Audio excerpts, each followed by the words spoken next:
থেকে দাঁড়িয়ে নাটক না করলেও চলবে। আপনি আপনি দয়া করে এখন আসুন। নাটক আমি করছি না বাদশা। ওই গুন্ডাগুলোর হাত থেকে আজ যদি তুমি আমাকে না বাঁচাতে। পরলোকের বকাটে মেয়ে অর্ধনগ্ন পোশাক পরে রণবাহারি সাজে সজ্জিত হয়ে এই যুব সমাজকে বিপদগামী করাই আপনার নেশা। তাই আপনার কাছে আমার কোনো কৃতজ্ঞতার কোনো প্রয়োজন নেই। দয়া করে আপনি এখন এখান থেকে আসুন। নমস্কার। কিন্তু আজ তুমি আমার যে উপকার করেছো। থামুন। আমি এক পথ চলা পথিকের কর্তব্য করেছি মাত্র। তোমার সেই কর্তব্য আমার সারা দেহ মনে মায়া জালের মতো জড়িয়ে পড়েছে বাদশা। নির্লজ্জতার ছুরি দিয়ে সেটাকে কেটে কুচি কুচি করে বেরিয়ে আসুন। তাছাড়া আপনি কি জানেন আমি একজন মুসলমানের ছেলে? মুসলমান? বাদশা, আমি বাজার ঘুরে সওদা করতে আসিনি যে সংকীর্ণ জাতি ধর্মের হিসাব করব। অন্তরে চাওয়া পাওয়ার অপর নাম ভালোবাসা। আর সেই পবিত্র ভালোবাসার বিচার কখনো ব্যবসায়ী দাড়িপাল্লায় হয় না বাদশা, হতে পারে না। কথায় কথা কেটে মন ভুলানো কাব্য হয় বিষঘোষা, কিন্তু জীবন নয়। জীবনকে তুমি যতটা চেনো ততখানি আমিও চিনি বাদশা। তবু আমি আপনাকে অনুরোধ করছি, আপনি এখান থেকে যান। বিখ্যাত সমাজসেবী দেবদত্ত ঘোষালের মেয়ে আপনি। এখানে বেশিক্ষণ থাকলেই আপনার বাবার সম্মান নষ্ট হবে, তার সঙ্গে আপনারও অনেক ক্ষতি হয়ে যাবে, তাই না বাদশা? বেশ, তোমার কথার মর্যাদা রাখতে আজ আমি এখান থেকে চলে যাচ্ছি। তবে যাওয়ার সময় তোমাকে বলে যাচ্ছি বাদশা, আমি জীবনে কখনো কারো উপকারের ঋণ স্বীকার করিনি। আজ একবার যখন স্বীকার করেছি তখন যে কোনো প্রকারেই হোক এই উপকারের মূল্য আমি শোধ করে যাব। প্রয়োজন পড়লে আমার জীবন দিয়ে।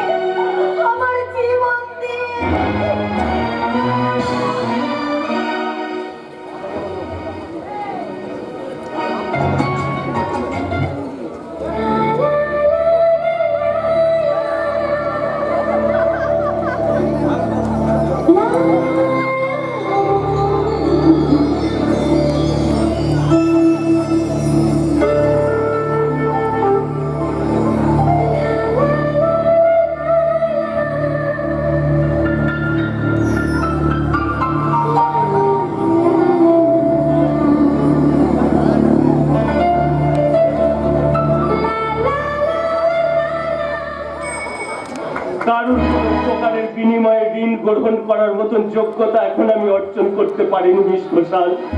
তাই আপনার কাছে আমার অনুরোধ, আজকের এই কয়েক মিনিটের কথা আপনি ভুলে যান।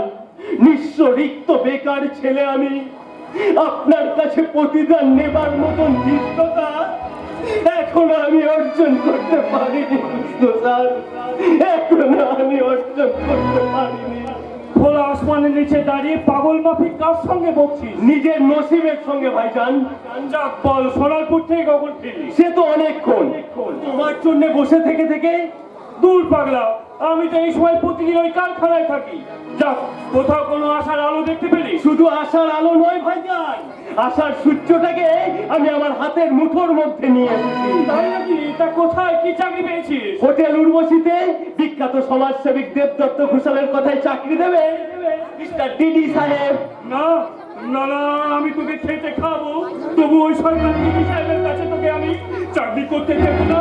কিন্তু কেন তুমি আমাকে সেখানে চাকরি করতে দেবে না? আর তুমি যাকে তুমি চেনো না জানো না তাকে তুমি শয়তানি বা ভাবছো কেন? জানি জানি জানি, ওই শয়তানটাকে আমি খুব ভালো করি। ওই শয়তানটাই আমার বাবাকে। কি হলো ভাইজান? ওই শয়তানটা আমাদের বাবাকে? মানে ও কিছু নয়, আমি মুখ্য সূক্ষ্ম মানুষ তো, তাই কি বলতে কি বলে ফেলেছি। চল চল ঘরে ফিরে চল, সেই গোপন খেয়ে বেরিয়েছি। দাঁড়াও ভাইজান,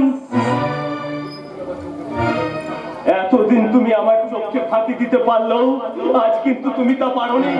তাই তোমাকে আজ বলতেই হবে, আমার বাবা মায়ের প্রকৃত খুনি কে? এত যখন যে তখন শোন, সেই খুনির নাম ডিডি সাহেব।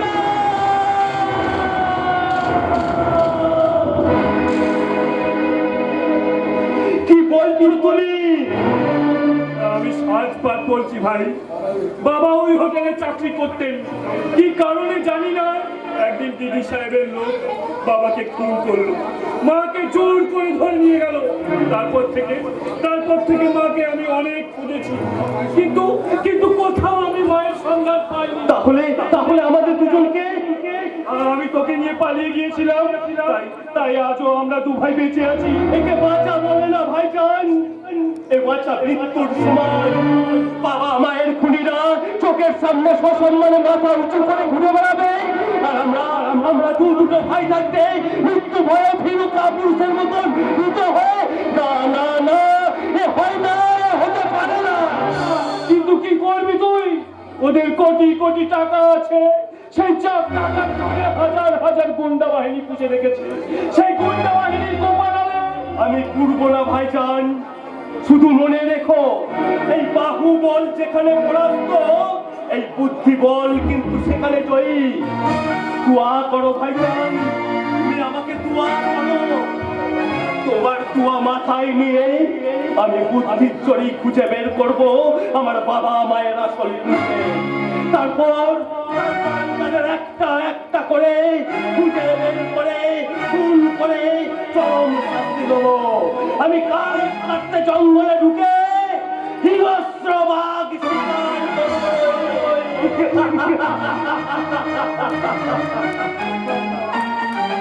ঝুমকা সুন্দরীকে বললাম, ঝুমকা আমি তোর বিয়ে দেবো। সেই কথা শুনে ঝুমকা আমায় বলল, আগে তুমি বিয়ে করো, তারপর আমি বিয়ে করব। আমার প্রেম থেকে চুল কেটে তুমিও তোমার 12টা ডাল ধরিয়ে দিলে দাদা। সে কি, কেন রে, কি হয়েছে? আমার কতদিনের সাজ আমি ঝুমকাকে বিয়ে করবো, কিন্তু তুমি চুল কেটে দিই তো। আরে না না না না না, ওরা দুজনকে ভালোবাসতো, মেয়ে তো, তাই সে কিছু বলতে পারেনি। দাদা দাদা গো, তাহলে আমার প্রেমটা আর কি হবে? কোনো চিন্তা নেই, আমি খুব শিগগিরই তোর বিয়ে দেবো। কিন্তু কোনো মেয়ে কি আমার বিয়ে করতে চাইবে? হ্যাঁ, তা হয়তো চাইবে না, তবে আমি তোর বিয়ে দেবো একটা হিজড়ের সাথে। হিজড়ে? যা ভালো বোঝো তাই করো, আমার বেলানার কাজ করছে সে কি রে? কেন, সে তোকে রোজগার করে খাওয়াবে? এই শোন, বলো দাদা। এই যে এখানে 200 টাকা আছে, টুম্পার বাবার স্যালাইন আর ইনজেকশন দিয়ে তুই এখানে চলে আসবি। আমি এখন আসছি। আচ্ছা ঠিক আছে ঠিক আছে। আচ্ছা বলতে পারো, এটা কি আজাদ আলীর বাড়ি? হ্যাঁ, আপনি দাঁড়িয়ে আছেন আজাদ আলীর বাড়ি। কে আপনি? আমিও জিজ্ঞাসা করছি, কে তুমি? কি তোমার পরিচয়? আমি এই বস্তির আবর্জনা স্তূপ।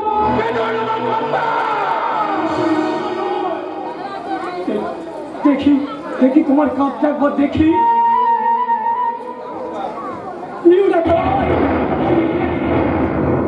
আপনি কি আমায় উপহাস করছেন?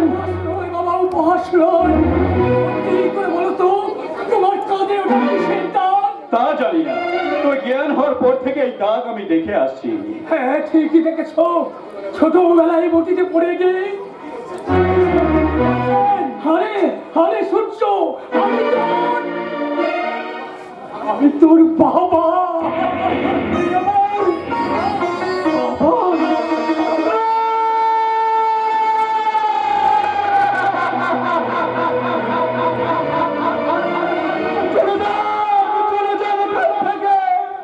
আমি আপনাকে সহ্য করতে পারছি না। সূর্য, আমি মানুষ নন, চকচকে পোশাকের একটা মানুষ বিষয়টা নিজের নাম লালসা চরিতার্থ করতে আমার এই পৃথিবীতে এনেছিলেন, আর পরিচয় দেবার লজ্জায় আমাকে ছুঁড়ে ফেলে দিয়েছে বস্তির পচা ডাস্টবিনে।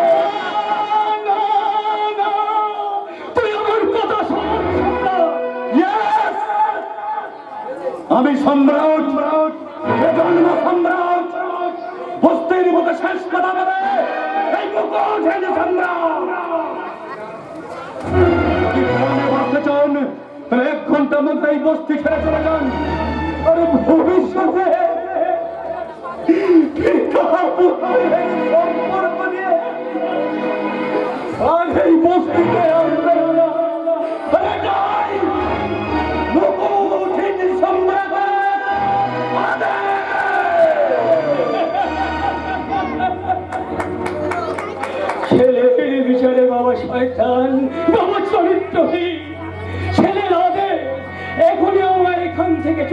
হবে, নাহলে ওরা খুন করবে, খুন।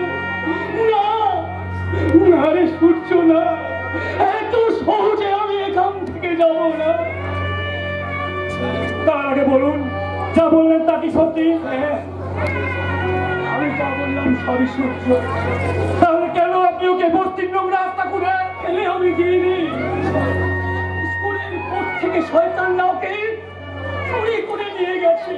বেশ, তাহলে ছেলেবেলার কোনো চিহ্ন বলুন। পরনে ছিল স্কুলের পোশাক, গলায় ছিল সোনার চেন সহ রকেট, সেই রকেটে লেখা ছিল ওই জীবন পথের দিশারি সূর্য।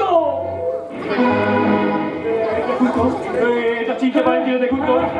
তাই তোমার সূর্য ছিল, হ্যাঁ ছিল, সেই সূর্যের কথা, সে তো জীবন পথের দিশারি। হ্যাঁ হ্যাঁ চাচা, আজাদ আলী ওয়াদার খিলাফ করে না।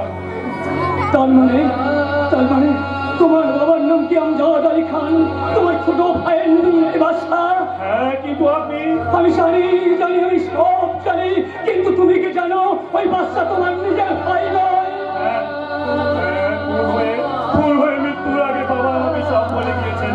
তাই তো বাবার কথার মর্যাদা রাখতে বাচ্চাকে উচ্চ শিক্ষিত করেছি। তার এখন বাদশা কোথায়? বাবার খুনের শাস্তি দিতে হোটেল উর্বশীতে চাকরি দিয়েছে। সেই কবি চাই। শোনো আজ আমি সোনারপুর ফিরে যাচ্ছি, সেখানে এক সপ্তাহ অপেক্ষা করে দেখবো সূর্য 7 দিনের মধ্যে ফিরে যায় কিনা। নাহলে আবার আমি আসবো, সেদিন বুঝিয়ে দেবো সূর্য তোরামের বাবা, তোরামের বাবা। ডাক্তার বিশ্বরূপ চ্যাটার্জি দেখছি সব ঘটনাই জানেন। উনি পারবেন আমার খুনের শাস্তির বিধান করতে। তাই যেমন করি হোক সম্রাটের ভুল ভাঙিয়ে তার বাবার কাছে পাঠাতেই হবে। বাবার কাছে নয় মিস্টার আজাদ আলী খান, আমি তোমাকে তোমার আল্লাহর কাছে পাঠাবার ব্যবস্থা করতে এসেছি। আপনি তোমার জব বলো আজাদ, আজ থেকে 25 বছর আগে একটি ছোট্ট শিশুকে তোমার বাবার মেরে ফেলার কথা ছিল, আর সে কথা অবমান্য করার অপরাধে তোমার বাবার মূল্যবান জীবনটাকে দিতে হয়েছে। এখনো তুই যদি না বলে তোর আমি একই অবস্থা করব। তোমাকে কতবার বলবো যে আমি ছাড়া আমার আর কেউ নেই। Yes! আমিও দেখছি তোর কেউ আছে কিনা।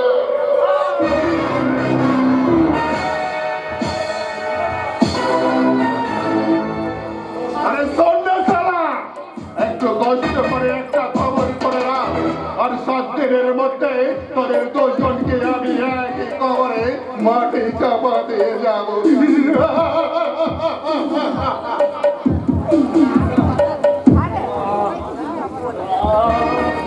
তা তুই কোনোদিনও পারবি না রে শয়তান। বরং তোদের কবর খোলার জন্য আমার ভাই বাদশা ভাইজান তোমার কে অবস্থা করেছে? তা জেনে তোর কোনো কাজ নেই। আমার মনে হয় ওই সরকার মিনি সাহেব নয়তো রক্তিম মেলার যে কাজ করছে। তোমাদের আমি না, এখন তুই ওদের কিছুই করবি না। তাহলে তুই নিজে হয়তো মরতে পারবি, কিন্তু ওদের মারতে পারবি না। কিন্তু ভাইজান, কোনো কিন্তু নয়, তোর কথা মতোই বাহু বলে নয় বুদ্ধি বলেই তোকে বাঁচতে হবে। তাই আজ থেকে তুই খবরকে তোর পরিচয় দিবি তুই হিন্দুর ছেলে বলে। ওই দিদি সাহেব আর রক্তিম ব্যানার্জিকে কিচ্ছু বলবি না। ওদের অনুগত হয়ে কাজ করে তোকে সব রহস্য উদ্ধার করতে হবে। বেশ, তবে তাই হোক ভাইজান। তারপর সব কিছু শেষ মোকাবিলা করবে ওই সম্রাটের বাবা ডক্টর বিশ্বরূপ চ্যাটার্জি। কি বলছো তুমি? উনি সম্রাট ভাইয়ের বাবা? হ্যাঁ, সম্রাট সরম ধন্য ডাক্তারের ছেলে। সম্রাটের এই কলঙ্কিত জীবনের জন্য তাই ওই দিদি সাহেব চক্র। আজ থেকে আমি হিন্দুর ছেলে সেজে ওদের কথা মতন কাজ করে সংগ্রহ করবো সমস্ত প্রমাণপত্র। তারপর তার বাবার সম্রাট ভাইকে সঙ্গে নিয়ে এই শহর কলকাতাকে আমি কলস মুক্ত করে গড়ে তুলবই। তার জন্য আমি বুকে ধরবো বল, মনে থাকবে সাহস, আর মুখে থাকবে জাতির জনক মহাত্মা গান্ধীর দীপ্ত কণ্ঠে ঘোষিত বজ্র নিনাদ, করেঙ্গে ইয়ে মরে মরে।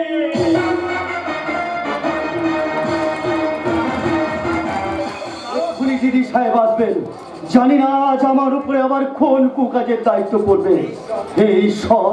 এই সর্বনাশা চাকরি থেকে তুমি আমাকে মুক্তি দাও ঠাকুর, আমাকে মুক্তি দাও, মুক্তি দাও। মুক্তি আমি তোমায় দেবে, তোমাকে দিয়ে এখন আমাকে বহুত কাম করতে হবে। বলুন স্যার, এরপর আমার দায়িত্বটা কি? আগামী 1 সপ্তাহের মধ্যে তোমাকে 4টি মার্ডার করতে হবে। অনলি 4%। কি বলছেন? একেবারে 4-4টে খুন? पुलिस आमी संभाले, रुपया भी आमी देवे और काम करबे तुम। ओके ওকে, বলুন নাম্বার 1। सोनारपुर गांव की चाचा बनीरा। Number 2 is only son Aka. और नंबर 3 is Why. আর নাম্বার 4? हमारा पहला नंबर दुश्मन वही गांव के डॉक्टर मिस्टर टाटा। কিন্তু স্যার, ওই চাষা ভূষদের খুন করে কি লাভ? सेटा बुझे तुम्हारा कोई काम ना আছে রাজা। कोई खतरा तो আমি দিবে না, कोई হিস্টরি দিবে না। আমরা করবা only প্রফিটে চলবে, প্রফিট।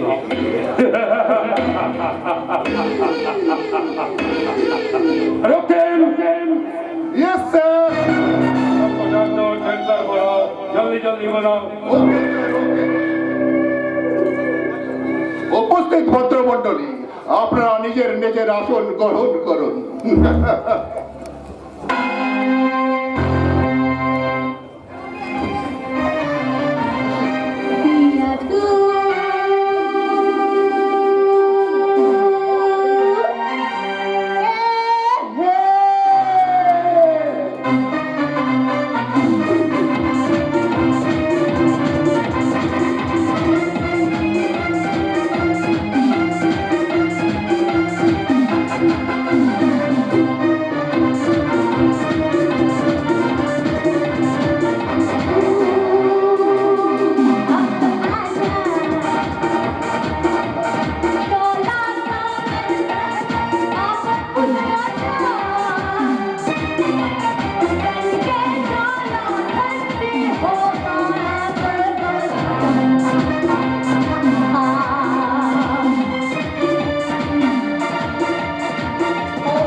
আমি তো বাবার কথার মর্যাদা রাখতে এখানে এসেছি। আরে তাতে কি হয়েছে? এটা মডার্ন যুগ। মডার্ন যুগে সব বাড়ির মেয়েরা বউরা হোটেলে যাচ্ছে, ক্লাবে যাচ্ছে, ড্রিঙ্কস করছে, এনজয় করছে। আরে বাবা, এটাই তো আধুনিক কালচার। মা ও বোনেরা, আপনাদের উদ্দেশ্যে বলছি, এই কালচারের ঢেউ যেন আপনাদের গায়ে না লাগে। Ladies and gentleman, mister Teddy সাহেবের ওনারে আজকের বিশেষ মহফিলে আপনাদের সামনে নৃত্য গীত পরিবেশন করবেন প্রখ্যাত পপ সিঙ্গার জুটি মিস ঝুমকা ও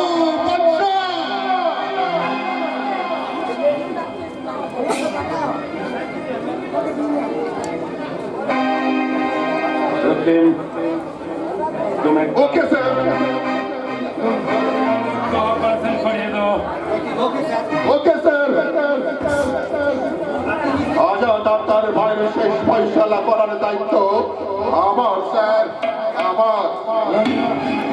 তোমার কাম অবশ্যই সাকসেস করে ফিরে আসবো স্যার। বৌদি এলিনা, তোমরা বাড়ি চলে যাও, আমি আমার দায়িত্ব পালন করতে চললাম। হ্যালো, কে? ও আচ্ছা, ঠিক আছে, আমি এক্ষুনি আসছি, এক্ষুনি। ওটা বৌদি কিছু মনে করো না, তুমি এখানে একটু ওয়েট করো, আমি 5 মিনিটের মধ্যে যাবো। আর ঠাকুরজি সব ঠাকুরজি बहुजी तुमको बहुत डर लगছে না? लेकिन नामी तो ठीक ना আছে बहुजी। गंधयुक्त फूल আছে, लेकिन मधु पीबे नहीं, क्या शर्म की बात है।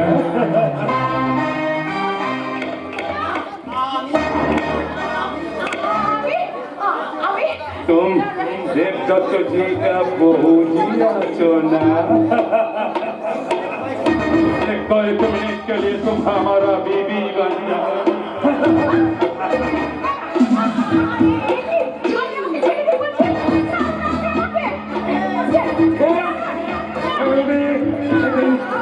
लेकिन मेरे ग्लास मधु पीने का बाद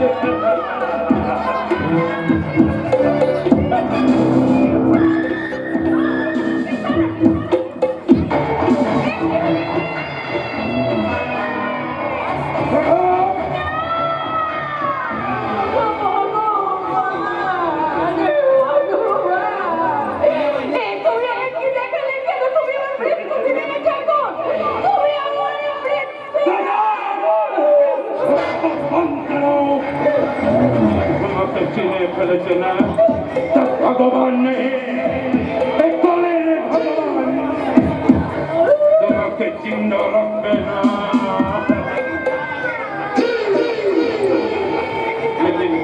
लेकिन তার আগে তোমাকে আমার বেডরুমে যেতে হবে।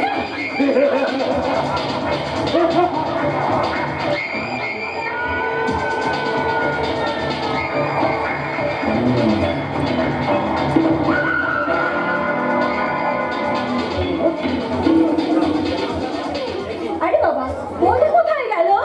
বৌদি, একটু আগে এখানে আমি একটা বিকট হাসির আওয়াজ শুনতে পেলাম না? তবে তবে তবে কি আমার বৌদির কোনো বিপদ? নিশ্চয় হয়েছে, তাহলে যাবে কোথায়? আমি সেই থেকে খুঁজছি একটু মধু খাবো বলে। বিপদ বারণ।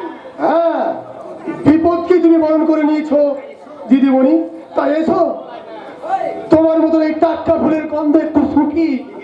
বিপদ বারণ। কি করছো? হাতটা ছেড়ে দাও, বিপদ বারণ। নিশ্চয় ছাড়বো, তবে পেট ভরে মধু খাওয়ার পর। মধু ওখানে খাবে নাকি এই পিস্তল থেকে গুলি খাবে রে জানোয়ার?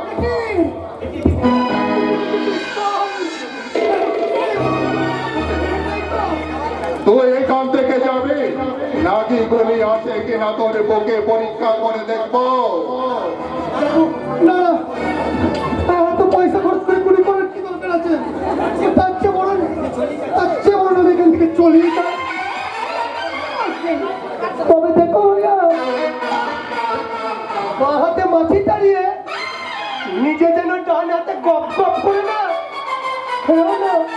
দেখি তো জানোয়ার কোথাকা।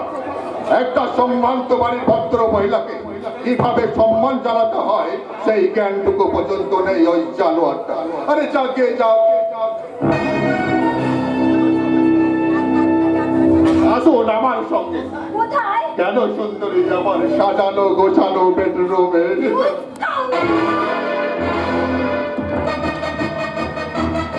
বড্ড অভদ্রের মতো আচরণ করে ফেললে সুন্দরী। অভদ্রের মতো ওই অলিতে গলিতেই তোমাকে ইজ্জত দিতে হবে। না রে শয়তান, এই গলিতেই হবে তোর জীবন্ত কবর।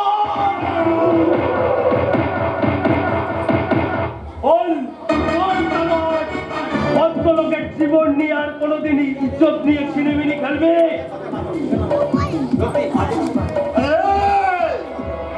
বাজে কথা বাদ দিয়ে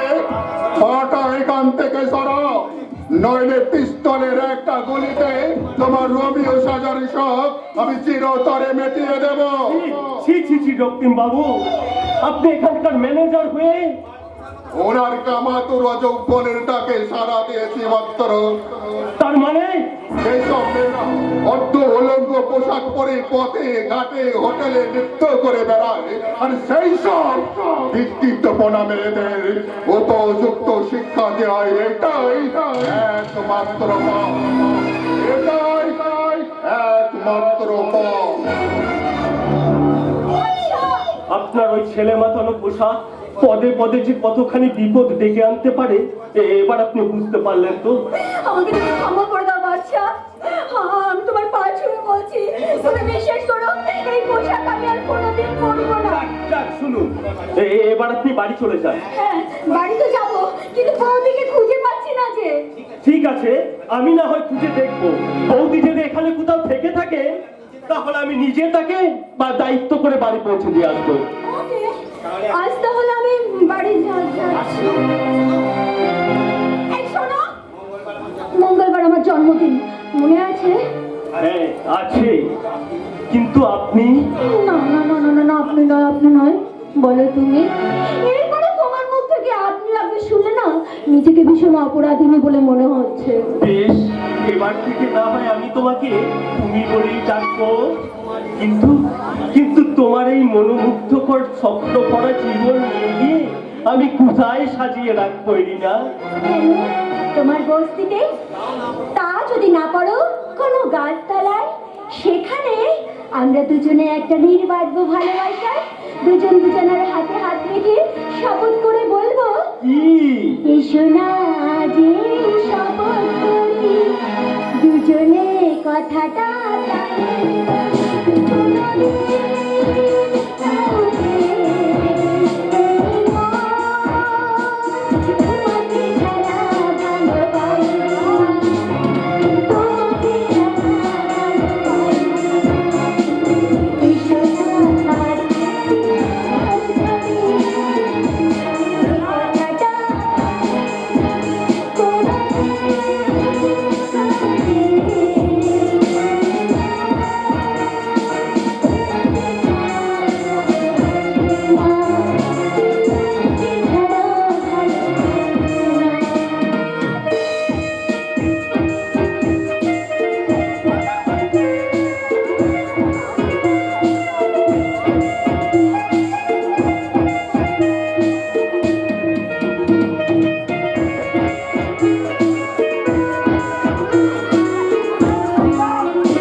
সান্ত্বনার বাণী শোনাচ্ছ কেন মা? নিয়তির পরিহাসে আমার জন্ম, ভাগ্যের কুচক্রে ঘোরায় আমার জীবন। না বাবা, আকাশ চিরকাল মেঘাচ্ছন্ন থাকে না বাবা। বলো না মা, ডাক্তার কাকু কবে কলকাতা থেকে ফিরে আসবে? আজকেই তো আসবে বলেছে বাবা। আমি এগিয়ে গিয়ে দেখবো মা, কাকু আর সম্রাটটা আসছে কিনা। না বাবা না, তোমাকে যেতে হবে না, রাস্তাঘাটে কত দুর্ঘটনা। আমাদের জীবনে ঘটবে না সরমা, কারণ আমাদের জীবনটাই তো একটা দুর্ঘটনা।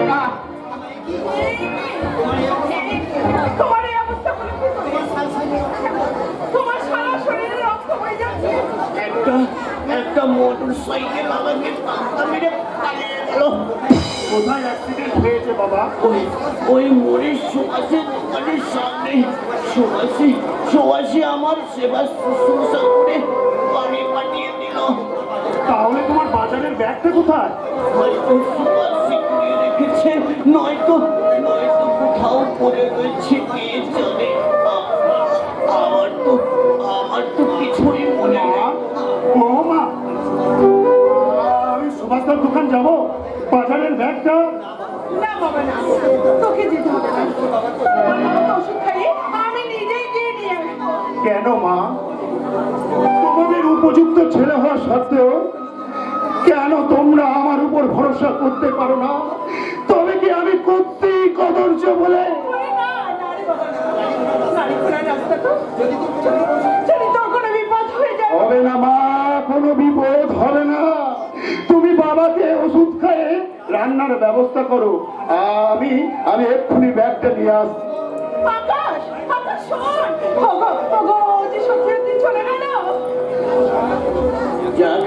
যাক সরমা, আমার অবর্তমানে এই সংসারের সব দায়িত্ব তো ওকেই পালন করতে হবে।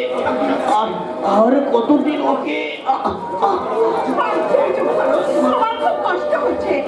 তুমি একটু শুয়ে থাকো, আমি তোমার ওষুধটা নিয়ে এক্ষুনি আসছি। তুমি চুপ করে শুয়ে থাকো, চুপ করে শুয়ে থাকো। আর কোনো ওষুধই আমাকে বাঁচাতে পারবে না শর্মা। দুঃখ শুধু এই জন্যই যে ওই কুৎসিত অসহায় ছেলেটাকে নিয়ে তুমি কিভাবে দিন কাটাবে।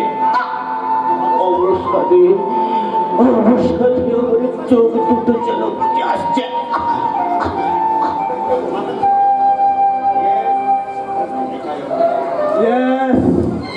এটাই অবনী রায়ের বাড়ি, কিন্তু কি এ যেন ওখানে ঘুমিয়ে রয়েছে, দেখি তো কাছে গিয়ে। তাহলে এই সেই অবনী রায় আছে পিঠে কেউ নেই দেখছি। সময় নষ্ট না করে আমি আমার কাজ শেষ করে ফেলি। অবনী রায় কর্তব্যের নাক পাশে বন্দি, এই রাজাকে তুমি ক্ষমা করো।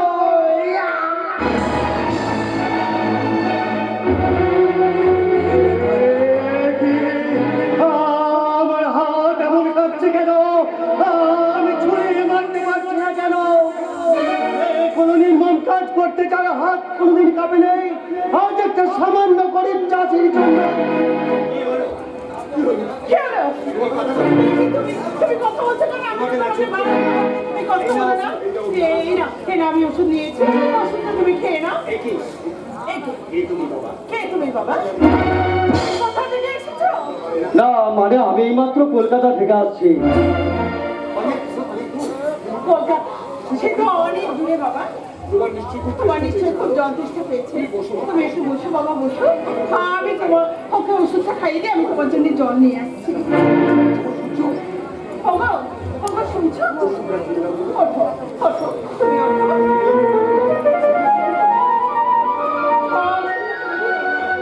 এই দেখো, কলকাতা থেকে তোমার ছেলে এসেছে।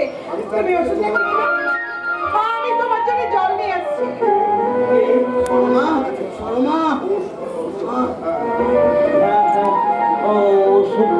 ওষুধটা আমাকে দাও।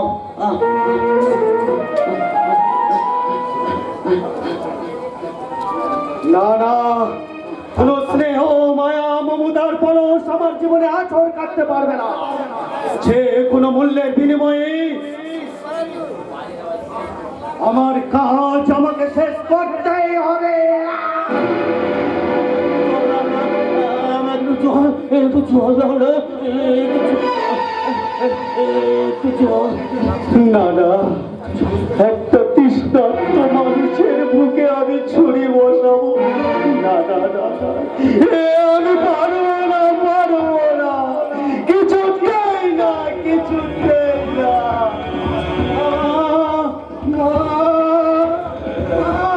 কোথায় গেলেন আপনি? কি হলো?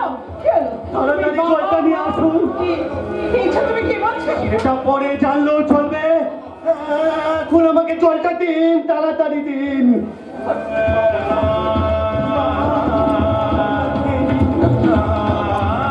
কে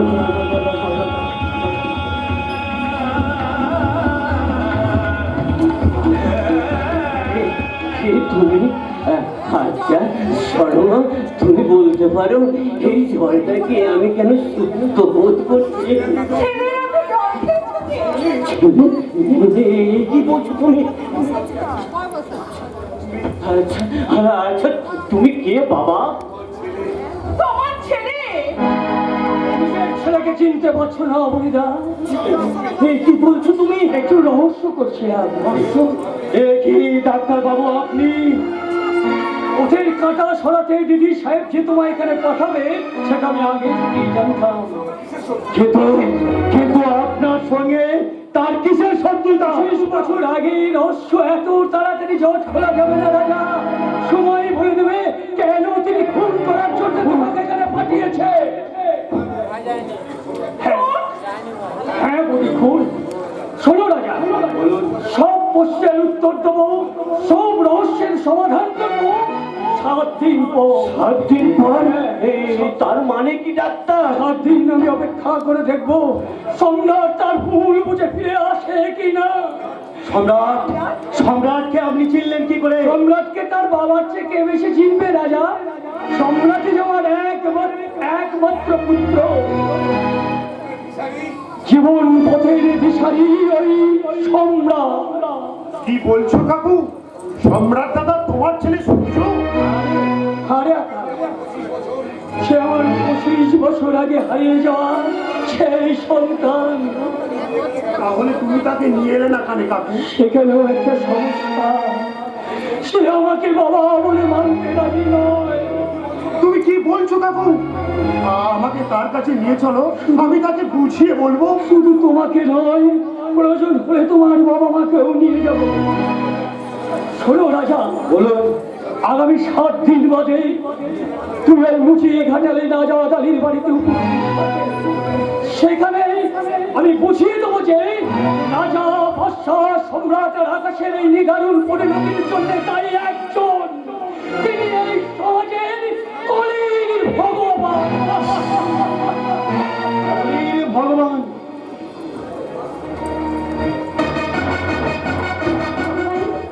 আজ আমার জন্মদিন, কিন্তু আমি জানি না আমার এই শুভ জন্মদিনে আমার বৌদিটা কোথায় আছে, কেমন আছে। কারণ ঘৃণা করতে করতে বৌদিকে আমি মনে মনে ভীষণ ভালোবেসে ফেলেছি। সেই বৌদি আজ আমার জন্মদিনে আমার কাছে নেই। আমার দাদা 2 চোখে অন্ধ হয়ে আজ বাড়ি ফিরে আসবে। এসে যদি দেখে আমার বৌদি বাড়িতে নেই, তখন কি হবে? কে থাকবে আমার দাদার পাশে পাশে? নে নে তাড়াতাড়ি নে, কেক কাটার পর্ব তো শেষ হয়ে গেছে, এখন আর বাকি অনুষ্ঠানটা দেরি করিস না তোরা। নে নে তাড়াতাড়ি সেরে নে, আমি একটা বিশেষ কাজ সেরে এখনই আসবো। আমি যাব আর আসবো। উপস্থিত ভদ্র মহোদয় মণ্ডলী, আজকের এই দিনে আনন্দ করতে মোটেই মন চাইছে না। যেমন আমার বৌদি আজ আমার কাছে নেই, তেমনি আমার ভালোবাসার মানুষ বাদশা আমাকে কথা দিও এখনো পর্যন্ত সে এলো না। তাই বলতে ইচ্ছে করছে, কথা হয়েছিল তবু কথা হলো না। আজ সবাই এসেছে, শুধু তুমি এলে না, শুধু তুমি এলে না। কথা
আপনি চিৎকার করছেন কেন? তোমার এত বড় সাহস যে তুমি আমার বোনের গলায় মালা পরাও? আমার সাহস আছে বলেই তো আমি আপনার বোনকে ভালোবাসি, আর সেই ভালোবাসার চড়ি। বাচ্চা, তুমি ভুলে যাচ্ছ যে তুমি একটা মুসলমানের ছেলে। তোমাদের এই অসম ভালোবাসা এই সমাজ সংসার মেনে নেবে না। ভালোবাসার জন্য কোনো বংশ মর্যাদা ঠিকুচি কুষ্টির প্রয়োজন হয় না রে ছোটদা। ভালোবাসার জন্য শুধু ভালোবাসার মতো দুটি মন থাকলেই যথেষ্ট। এরিনা, তার মানে তুই দেবদত্ত প্যালেসের মেয়ে হয়ে বেশি অহংকার করো না রাজা, কারণ তোমাদের এই সাদের দেবদত্ত প্যালেসের চিহ্ন কঙ্কাল খুব শিগগিরই বেরিয়ে আসবে। শুধু ডাক্তার বাবুকে একবার কলকাতায় আসতে দাও। ডাক্তার বাবু মানে ওই ডাক্তার বিশ্বরূপ চ্যাটার্জি? হ্যাঁ, কিন্তু তুমি তাকে চিনলে কি করে? চিনেছি ভাই, চিনেছি। আগামী দিনে আমাদের দুজনের তিক্ততা হয়তো একদিন মধুর সম্পর্কে পরিণত হবে। রাজা, বাচ্চা, রাজা, বাচ্চা।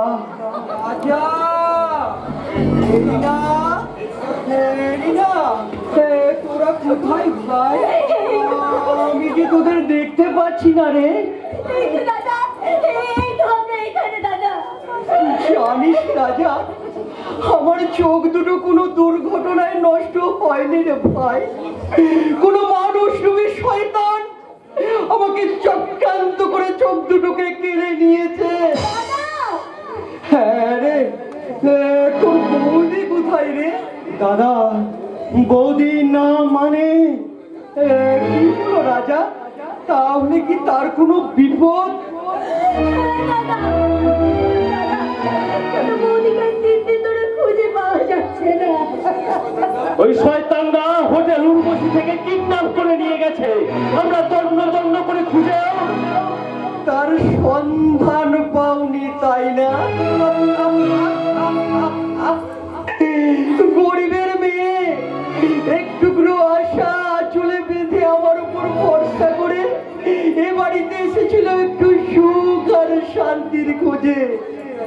আজ আমি অন্ধ, অসহায় পরের বিরক্তির বোঝা। দাদা, তাহলে সে কার উপর ভর করে বেঁচে থাকতো? তার চেয়ে ভালোই হয়েছে জানি, খুব ভালোই হয়েছে রে। তোমরা না জানলেও আমি বেশ বুঝতে পারছি আমার দিল্লি যাওয়ার সঙ্গে কিডন্যাপের একটা নিবিড় সম্পর্ক আছে। দাদা, নইলে কোনো কোথাও সমস্যা না থাকা সত্ত্বেও আমাকে একরাশ সমস্যার ফর্দ ধরিয়ে দিল্লি পাঠানো হয়েছিল কেন? দাদা, আপনার অন্ধ হওয়া আর বৌদির কিডন্যাপ হওয়ার পেছনে যে অদৃশ্য কালো হাত আছে, আগামী 7 দিনের মধ্যে আমি তা খুঁজে বের করবই। এসো, এসো ঝুমকা। দাদা, আমি এখন আসছি দাদা। আমি 2-1 দিনের মধ্যে আমি আবার আসবো দাদা, আবার আসবো। দাদা, তোমার কথার মানে আমি কিছুই বুঝতে পারছি না কেন দাদা? এরিনা, এর চেয়ে বেশি বুঝতে পারলে তুই যে পাগল হয়ে যাবি রে। সত্যি আমি বুঝি পাগল হয়ে যাব রে রাজীব। আচ্ছা বাবা, আমার কয়েকটা কথার সত্যির উত্তর দেবেন? এ তুমি কি বলছো রাজীব? আমি যে বিপদের সংকেত দিয়ে আপনি আমাকে দিল্লি আর মুম্বাই পাঠিয়েছিলেন, সে বিপদের খবরগুলো কে আপনাকে পৌঁছে দিয়েছিল? রাজীব, সোনালীকে কে বা কেন হোটেলে পাঠিয়েছিল? আমি পাঠিয়েছিলাম রে রাজীব, কিন্তু কিন্তু আমি বুঝতে পারিনি যে। কেন বুঝতে পারেননি? আপনি তো জানতেন যে দিদি সাহেবের হোটেল উর্বশী একটা শয়তানের আগ্রা। তাহলে বাড়ির বউকে পাঠিয়েছিলেন কোন উদ্দেশ্যে? রাজীব, তুই তুই কি আমাকে সন্দেহ করছিস রাজীব? বাবা, আমার জানা নেই যে কোন দেবতার মধ্যে কতটা দেবত্ব আর কতটা শয়তানি। শুধু এইটুকু জানি যে দেবতার দেবত্ব ম্লান হলে পড়তে দুর্গন্ধময়, আস্থা করে তো তার ঠাঁই হয় না বাবা। তাই তোমার যুগলের চরণে আমার শেষ বসু বাবা, তুমি কে? তুমি কে? বাবা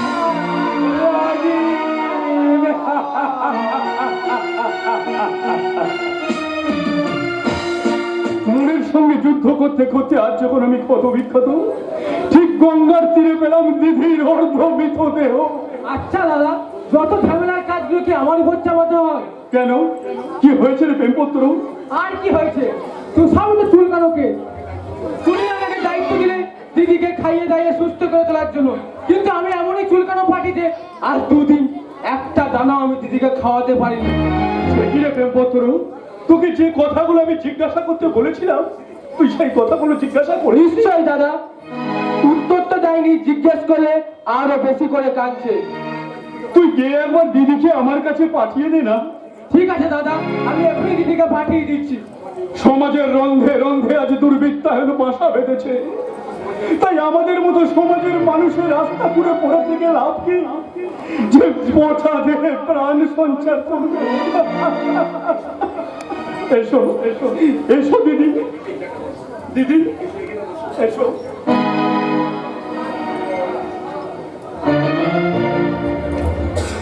এখানে বসো দিদি। আচ্ছা দিদি, তুমি কি আমাকে ভাই বলে মেনে নিতে পারোনি? তুমি কি কথা বলছো?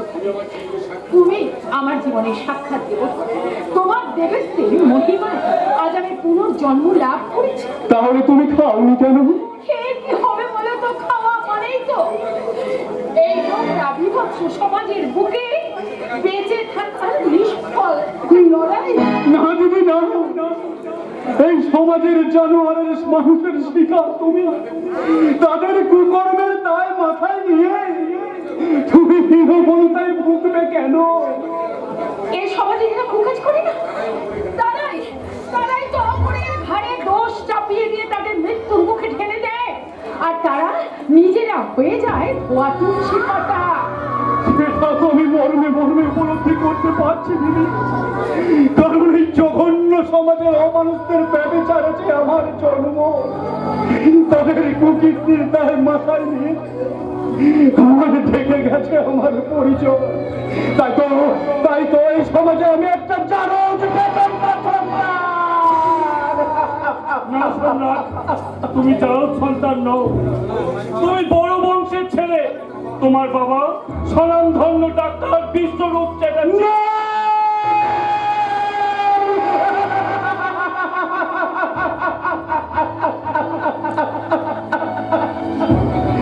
ওই শয়তানটাকে আমি আমার বাবা বলে স্বীকার করি না। ওনার মতো স্বনামধন্য ব্যক্তি যদি আমার জন্মদাতা, তাহলে আমাকে 10 দিন পচা ডাস্টবিনে পড়ে মানুষ হতে হবে কেন?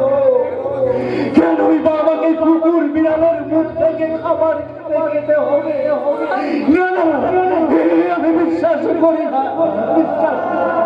তাহলে শোনো সম্রাট, তুমি যখন ওই বস্তির নোংরা রাস্তা করে পড়েছিলে, তখন তোমার গলায় সোনার লকেটটা ছিল।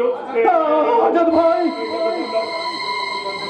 তখন আমি ওই ডাক্তার বাবুর মুখে প্রথম শুনে জানতে পারি যে এর মধ্যে লেখা আছে তোমার পরিচয়, তোমার নাম সূর্য। কিন্তু কি না না, আমার মন বলছে, উনি তোমার জন্মদাতা পিতা। তাছাড়া কোনো অবৈধ সন্তানকে কেউ সোনার চেন পরিয়ে বস্তি রাস্তা করে ফেলে দিয়ে যায় না।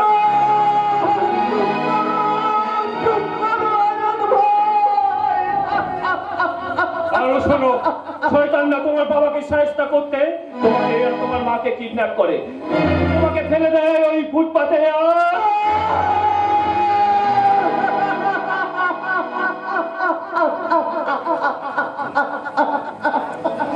থামলে কেন?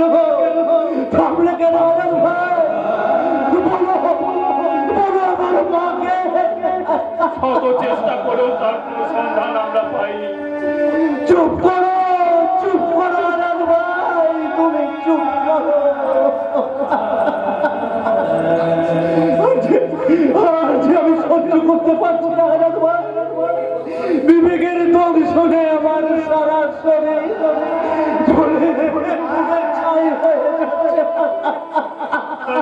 সম্রাট, তুমি তুমি এক্ষুনি ছুটে যাও ওই সোনারপুর গ্রামে। সেখানে সেখানে ডাক্তারবাবু তোমার জন্য। যাবো যাবো আজাদ ভাই, আমি যাবো। যে ব্যথা দুর্ভোগে বর্তমানের আঘাতে, যে অপমান আমি তাকে করেছি, আমার চোখের চোখের পাপ ধুয়ে দিয়েছে। আমি তার প্রায়শ্চিত্ত করবো আজাদ ভাই, আমি তার প্রায়শ্চিত্ত করবো।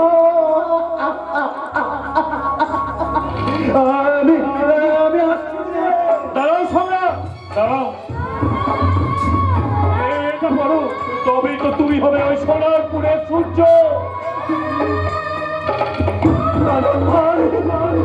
তোমার দিনের এই বস্তিবাসীর শুভেচ্ছা মাথায় নিয়ে আমি ছুটে চললাম সোনারপুর গ্রামে। বিশ্ব মানবিক ওই বিশ্বরূপ চ্যালেঞ্জের পদাশ্রয়ে একটু শান্তি ভিক্ষা করতে আনা যায়, একটু শান্তি ভিক্ষা।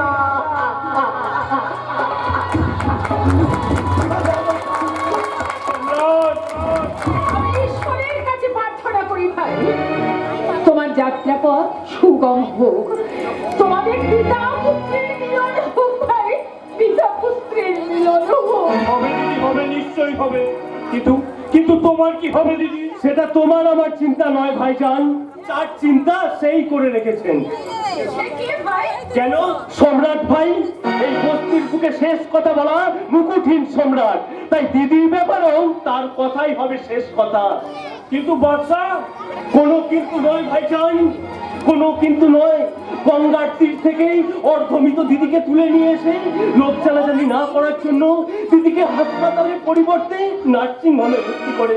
সেখান থেকে দিদি একটু সুস্থ হতেই তাকে নিজের বাড়িতে নিয়ে গিয়ে রাখে। কিন্তু আমি তা না জেনেই আমাকে বাড়িতে নিয়ে যেতে। দিদি গো, তুমি যে রাজীব দার স্ত্রী সেটা যেমন সম্রাট ভাই জানে, তেমনি আমিও জানি। আমি কেন বলো, আমি কেন, তুমি বলো। তাহলে কি তোমার দাদা? একটা দুর্ঘটনায় দাদার দুটো চোখ অন্ধ হয়ে গেছে। না, না, না, হতে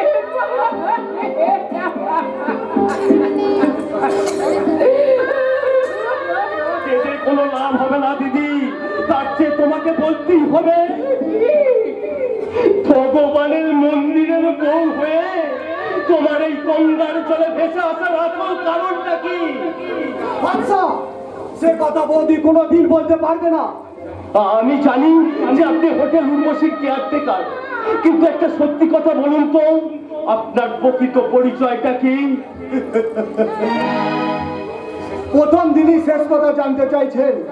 আমার প্রথম পরিচয় হোটেলে কেয়ারটেকার, দ্বিতীয় পরিচয় রিপোর্টার, তৃতীয় পরিচয় একজন ফটোগ্রাফার, যার কাজ এই দুর্মূল্য ক্যাসেট তৈরি করা। সেটা আজ নয়, দুদিন পরই জানতে পারবো। কথাই বলে মানিক ভান্ডার,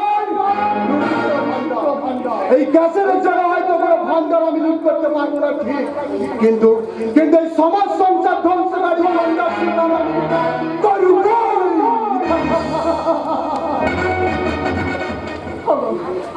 তুমি যাও, ঠাকুরকে যেমন করে হোক ধরে নিয়ে এসো। আজ 3 দিন হয়ে গেল সে কিচ্ছুটি খাইনি, যেমন করে হোক তাকে দুটো ভাত। খাওয়ানো যাবে না শর্মা, খাওয়ানো যাবে না। তুমি বলার আগে আমি গিয়েছিলাম, অনেক অনুনয় বিনয় করার পর সে বললো আমার খিদে নেই। আর তারপরে তুমি চলে এলে। তাছাড়া কি করতে পারি বলো? সে তো আর ছোট ছেলে নয় যে জোর করে কোলে তুলে নিয়ে আসবো। 3 দিন আমি আমার আকাশকে দেখতে পাইনি বলে আমি আমার কান্না চেপে রাখতে পারিনি। আর ওই ঠাকুরপো 25 বছর পর তার ছেলেকে পেয়ে তাকে তার বুকের মধ্যে জড়িয়ে ধরতে পারছে না। তুমি দেখো শর্মা, এই ত্যাগ তিতিক্ষা কোনোদিন বিফলে যাবে না। একদিন তার জীবন থেকে দুঃখের কালো মেঘ সরে গিয়ে সুখের সূর্য উঠবে।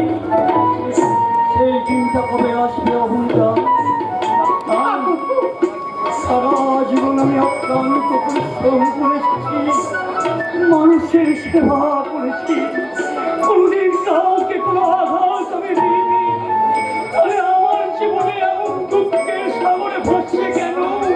বলতে পারো বলতে? কারণ দুঃখের রাত্রির পরে রক্তিম সূর্য উঠবে বলে। কারণ সুখ দুঃখ কোনটাই চিরস্থায়ী নয়, অচিরেই তার অবসান হবে। এই দিনটা কবে আসবে অবনীদা? কে করবে, কে দেখাবে সেই নব দিগন্তের পথ? বৌদি, কেন কেন এমন হাজার কর্তব্যের মাঝে জানি না আমার অন্তরাত্মাটা কেঁদে কেঁদে চিৎকার করে বলে, ওরে ওরে আমার জীবন পথে নিতে সারি সূর্য, তুই তুই শুধু আমায় একবার বাবা বাবা বলে ডাক। বাবা,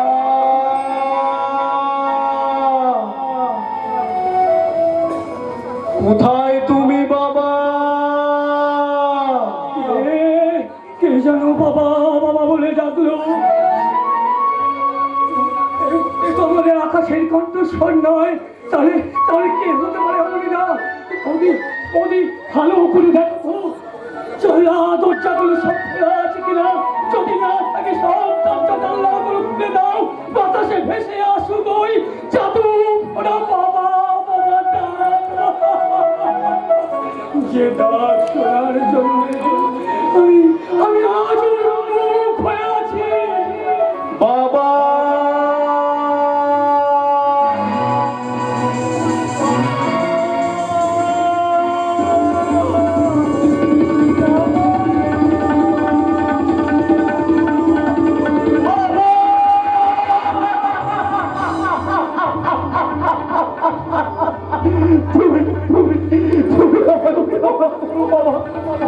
আমি না জেনে না বুঝে আমি তোমাকে অনেক আঘাত দিয়েছি বাবা। তুমি আমার ক্ষমা করো বাবা।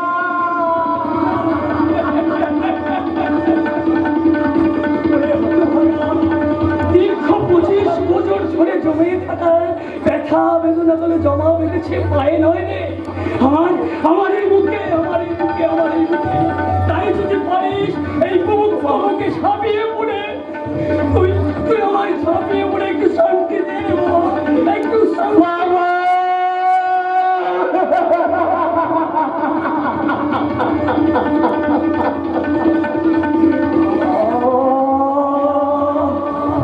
আমার যন্ত্রণা জর্জরিত চিত্ত শরীর সেই মুক্তি শীতল হয়ে গেল।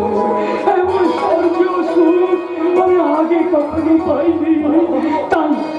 তাই তাই তাই তোমাদের বুকেও এমন স্বর্গীয় সুখ ফিরিয়ে দিতে আমি তোমাদের বুকে তোমাদের ছেলেকে ফিরিয়ে দেবো। হ্যাঁ, আমি ঠিকই বলছি, ওই আকাশ তোমাদের নিজের ছেলে নয়। এতদিন তোমরা যাকে নিজের ছেলে ভেবে এসেছো সে আসলে অন্য লোকের ছেলে। তাহলে কে আমাদের সন্তান? কোথায় আমাদের সন্তান? চুরি হয়ে যাওয়া সেই সন্তান। চুরি হয়ে যাওয়া সেই সন্তান? তুমি কি বলছো বাবা? ওদের একজন তো দেবদত্ত ঘোষালের ছেলে আর অন্যজন তো মুসলমানের ছেলে। ওই গরিব চাষি অবনীরায়ের ছেলে। তাহলে আমি কে? আমার কি পরিচয়? কোন সাগরে জোয়ারে ভাসিয়ে এনে আমাকে এদের কোলে তুলে দিলে? বলো না কাকু, বলো না। তুমি যদি দিয়েছিলে আবার আছড়ে ফেলে দিলে কেন এই তপ্ত মরু সাহারার বুকে? এরপর আমার কি হবে কাকু? তুই তোর বাবা মায়ের কাছেই থাকবি রে বাবা। না না কাকু, না, তা হতে পারে না। পরের সন্তান জানার পর মা গো, তুমি আমাকে আগের মতো ভালোবাসতে পারবে তো? বুকে জড়িয়ে ধরে চুম্বন করতে পারবে তো মা? পারবে তো? পারবো, পারবো বাবা, পারবো। অনেক ভালোবাসা আপনার। একদিকে তুমি, অন্যদিকে আমার সব কিছু বাবা। বল বাবা, বল বাবা। তুমি আমাকে পরের বোঝা ভাববে না তো? বাবা, তুমি আমাকে পরের বোঝা ভাববে না তো? না না বাবা না, বাবা মা সন্তানের কাছে স্নেহের পূর্ব ছাড়া তারা কি কখনো পারে রে সন্তানকে দূরে সরিয়ে রেখে পরের ছেলে ভাবতে? তাহলে আমার অন্তরটা কেমন কুগাইছে কেন সম্রাটটা? আমার জীবন তরি কোনোদিন কুলে ফিরবে তো?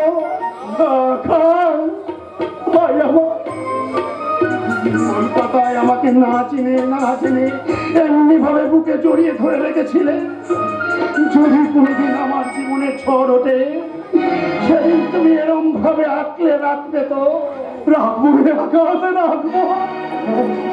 তুমি আমার ছোট ভয় পায় চিরকাল আমার এই বুকে ঘুমাবিতে ভয়।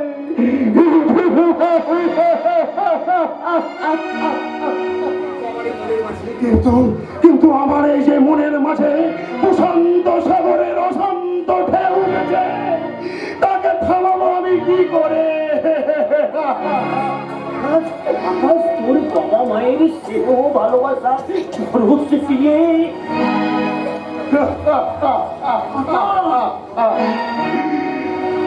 হাজার হাজার সান্ত্বনা বাক্যের মাঝে ভুলে গেছি আমি এই সমাজের বুকে এক অচল টাকা। তাকে সচল করতে চাই এই রাতের অন্ধকার। সেই অন্ধকারে আমি হারিয়ে যেতে পারি।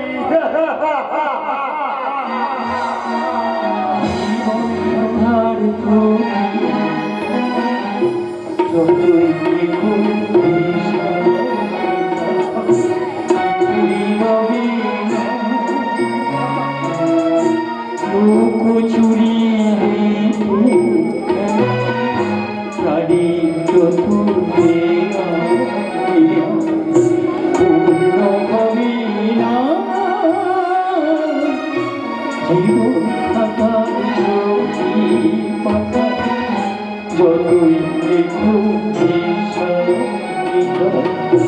কিছুই রবি না।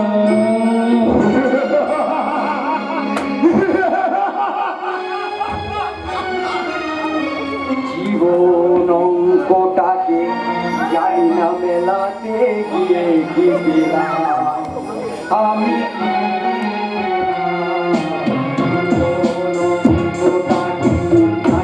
মেলাতে আমি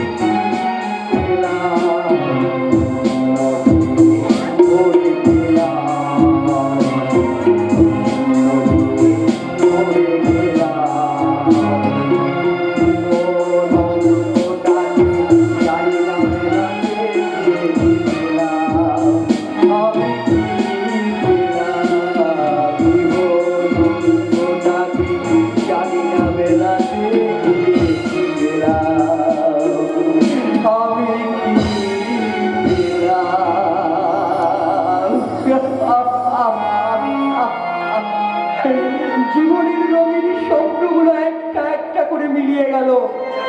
যেমন করে আমার জীবন থেকে সোনালির সঙ্গে হারিয়ে গেছে আমার প্রেম প্রীতি ভালোবাসা, ঠিক তেমনি ভাবে সকলের অগোচরে নিঃশব্দে হারিয়ে যাক আমার এই তুচ্ছ জীবন, তুচ্ছ জীবন, তুচ্ছ জীবন। তুই কি হচ্ছিলি দাদা? এত সহজে আমি তোমাকে মুক্তি দিয়ে চলে যেতে দেব না। কিন্তু কেনই বা তুই আমায় ছেড়ে চলে যাবি? যে জীবন থেকে সোনালি স্বপ্ন হারিয়ে যায়। জানিস আমার বাচ্চা বলেছে হারানো মানিকও মাঝে মাঝে খুঁজে পাওয়া যায় রে দাদা। তাই আমার বিশ্বাস একদিন অবিশ্বাসের দ্বারে মাথা ঘুরে মরবে। কারণ রক্ষক যেখানে ভক্ষকের ভূমিকা ভূমিকায় অবতীর্ণ, সেখানে কোনো বিশ্বাস কাজ করে না রে বোন, কোনো কাজ করে না। কার কথা বলছিস দাদা? আমি সেই সব ভগবানদের কথা বলছি যাদের মুখে মধু, অন্তরে বিষ, যাদের দিনে রাম, রাতে রাবণ, যারা মুখোশ পরে ভগবান, কিন্তু কিন্তু অন্তরে শয়তান। তোমার সন্দেহের নিশানাটা আমায় তখনই বললে না কেন দাদা? আমি কথা দিচ্ছি সেই শয়তানের মূল্যচ্ছেদ আমি করব। পারবি না রাজা, সেই ক্ষমতা তোর নেই। তবু তবু তোমার কাছে আমার অনুরোধ, বলো দাদা বলো, সেদিন ওই বাবার বিরুদ্ধে ছুড়ে দেওয়া তোমার ওই প্রশ্নগুলোর অর্থ কি? চুপ করে থেকো না দাদা, একবার বলো তোমার এই অন্ধত্বের জন্য কে দায়ী? আজ যারা সোনালীকে নিয়ে মহানন্দা ভোজ করছে, তারাই আমার অন্ধত্বের কারণ। কি বলছো তুমি দাদা? অন্ধ অসহায় মৃত্যু পথযাত্রী রাজীব ঘোষাল একটা মিথ্যা কথা বলিনি রে রিনা। জানিস রাজা, আমি দিল্লিতেই জানতে পেরেছিলাম আমাকে অন্ধ দিয়েছে এক অদৃশ্য হাতের কৌশলে। তখনই তো জানালে না কেন? সেই অদৃশ্য হাত আমি মুচড়ে ধরার ক্ষমতা নেই বলে, তাই তো আমি চেয়েছিলাম ওখান থেকে ফিরে সোনালীর দৃষ্টির উপর ভর করে আমরা অন্য কোথাও চলে যাব। সেই মানুষটুকু শয়তানদের আর সইল না আমার চোখের আলো সোনালীকে। যে কোনো মূল্যের বিনিময়ে আমরা তাকে খুঁজে বের করব। এখনই অত ভেঙে পড়ার কোনো কারণ নেই রাজীব। রাজা, ওই ভদ্রলোককে বলে দে মরীচিকার পেছনে ছুটে কোনো লাভ নেই, কারণ রক্ষক যেখানে ভক্ষকের ভূমিকায় অবতীর্ণ, তাই আমার জন্য কাউকে ভাবতে হবে না রে। আমার জীবন জুড়ে আমি অকুলে ফাঁসি দিলাম, আমি অকুলে ফাঁসি দিলাম, আমি অকুলে ফাঁসি দিলাম। রাজীব, রাজীব আমার উপর অভিমান করে চলে গেল। অভিমান করাটা কি অস্বাভাবিক দেখ? এরিনা, যে কোনো কারণেই হোক দাদা আজ অন্ধ, তার সান্ত্বনার শেষ আশ্রয় ছিল একমাত্র আমার বৌদি। আবার সেই বৌদি হারিয়ে যাওয়ার এক সপ্তাহ মধ্যে তার কোনো সন্ধান পাওয়া গেল না। এরপরে এই অন্ধ মানুষটার বেঁচে থাকার মরে যাওয়ার মাঝখানে তফাৎটা কি দেখ, তফাৎটা কি? সেই বিচারের ভারটা আমি তোমার উপরেই দিয়ে গেলাম দেখ, তোমার উপরে। রাজা, রাজা, রাজা, রাজা, তুই বল না, আমি এদের কি করে বোঝাবো বলতো? আমি কিচ্ছু বোঝাতে হবে না বাবা, আপনি শুধু আপনার মনকে জিজ্ঞাসা করে আমার কয়েকটা প্রশ্নের উত্তর খুঁজে রাখুন, আমি পরে আপনার কাছ থেকে জেনে নেব। কি প্রশ্ন? দাদা অন্ধ হওয়ার নেপথ্যে কাহিনীটা কি? বৌদি হারিয়ে গেছে না কেউ তাকে হারিয়ে গিয়েছে? রাজা, আর এই কলির ভগবানের মধ্যে কতটা ভগবান আর কতটা শয়তান বাস করে? এসব তুই কি বলছিস রাজা? আমার শেষ প্রশ্ন বাবা, একজন মানুষ যদি প্রকৃত জন্মদাতাই হয়, তাহলে সে ছেলের হাতে ছুরি ধরিয়ে দিয়ে তাকে খুনি গুন্ডা বন্ধা তৈরি করতে পারে না। সকলের সন্দেহ তীর আজকে আমার দিকে। তাহলে তাহলে তাহলে আমি কি সত্যি অপরাধী? আমি আমার অন্তর থেকে জিজ্ঞাসা করছি, তুমি আমায় উত্তর দাও, আমি কি, আমি কে? পূর্ণম্য গুরুজন, আমার এই অবলিত জীবনের নরনারায়ণ কৃষ্ণ ভগবান। কে তুমি? সেটি ভগবান, আপন সৃষ্টিকে চিনতে নারো কেমন ভগবান তুমি? কে কে কে কে তুমি? কি বিভক্ত? কে তুমি? তুমি? না, না, না, আমি তোমায় সহ্য করতে পারছি না। মারবে, তাহলে এই পৃথিবীতে এনেছিলে কেন? না, আমি তোমায় জানি না, আমি তোমায় চিনি না, আমি তোমায় চিনি না। তুমি চলে যাও, তুমি চলে যাও আমার কাছ থেকে, তুমি চলে যাও। 25 বছর আগেকার সোনারপুর গ্রামের হাসপাতালের কথা তোমার মনে আছে? না, না, আমার কিচ্ছু মনে নেই, আমার কিচ্ছু মনে নেই, আমি কিচ্ছু জানি না, আমি কিচ্ছু জানি না। জানো, তুমি জানো, তুমি সব জানো। আমার জন্মদাতা পিতা না, না, আমার এই কুৎসিত রূপের জন্য তুমি ছুঁড়ে ফেলে দিয়েছিলে এই গরিব চাষির বইয়ের কোলে। না, না, না, না। হ্যাঁ বাবা, হ্যাঁ, আমাকে অস্বীকার করে দূরে ফেলে দিয়ে তুমি অনেক পাপ করেছো। তবু তো তুমি আমার জন্মদাতা, আমার জীবনের স্বরূপ। তাই তো তোমার কাছে আমার একটা অনুরোধ, ভবিষ্যতে কোনো দাবি নিয়ে তোমার কাছে আসবো না। সকলের অলক্ষ্যে তুমি শুধু একবার বলো, একবার বলো, আমি তোমার ছেলে। দূর হয়ে যাও। আমি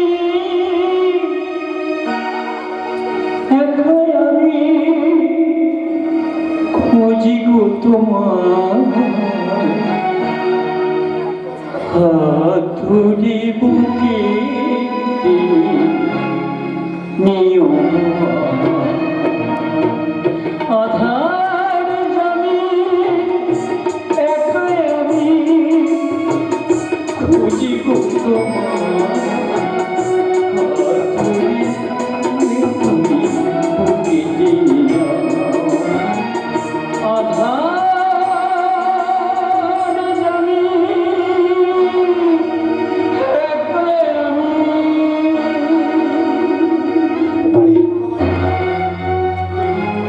তুই আমার বেটা না?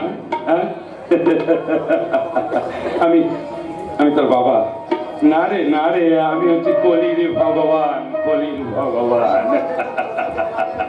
আমি কলির ভগবান দেবদত্ত সমাজকে ব্ল্যাকমেল করার উপযুক্ত শাস্তি নেবার জন্য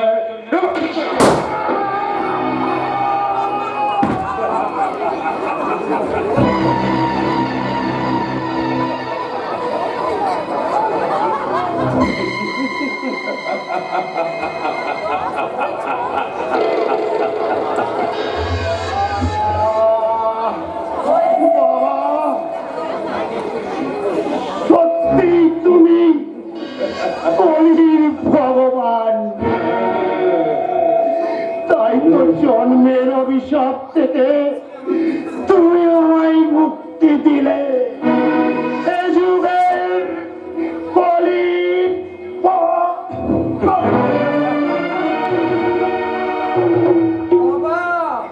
বাবা,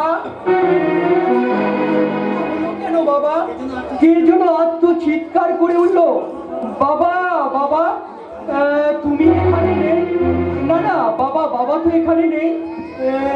বাবা, বাবা তো এখানে নেই, তাহলে কে কে তুমি ভাই? কে তুমি ভাই? আমি দেবদত্ত ঘোষালের ছেলে, আমার নাম আকাশ। তুমি কি বলছো আকাশ? তুমি দেবদত্ত ঘোষালের ছেলে, তার মানে তুমি আমার ভাই। তোমাকে তো আমি কোনদিন দেখিনি ভাই। আকাশ, আকাশ ভাই আমার।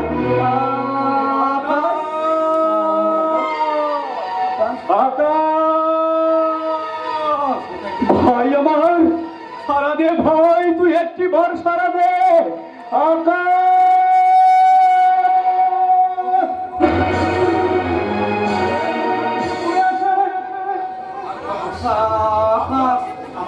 আমার ছোট্ট ভাই।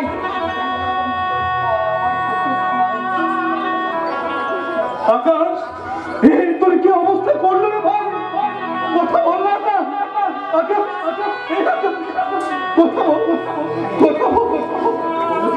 ও কে সম্রাটদা? আকাশ, আর আমার কোনো দুঃখ নেই। আমি আমার দেখেছি, তাকে প্রণাম করেছি। আমার সৃষ্টিকর্তাই আমাকে ধ্বংস করেছে। তুমি আমার বাবাকে শেষ প্রণাম জানিয়ে যাওয়ার বেলায় তোমার বলিয়া কথা বল ভাই। তুই কথা বলছিস না কেন রে? কথা বল, কথা বল।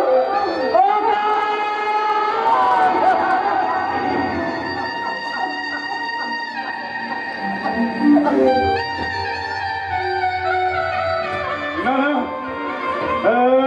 আমি তো কাঁদবো না, আমি যে বুকুট এই সম্রাট। কান্দা যে বড় সাজানা সম্রাট। রাজীব দা, কোন অপরাধে আপনার বাবা একটা ফুলের মতো নিষ্পাপ ছেলেকে খুন করলো? তার কাজের হিসাব আমার মতো নরাধমের পক্ষে দেওয়া সম্ভব নয় রে সম্রাট, কারণ তিনি যে কলির ভগবান। তিনি কলির ভগবান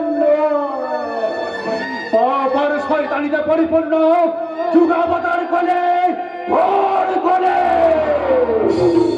সেই জন্যই তো তিনি করেন নিজের ছেলেকে অন্ধ করতে, নিজের হাতে নিজের ছেলেকে খুন করতে, মাতৃস্বরূপ মর্মকে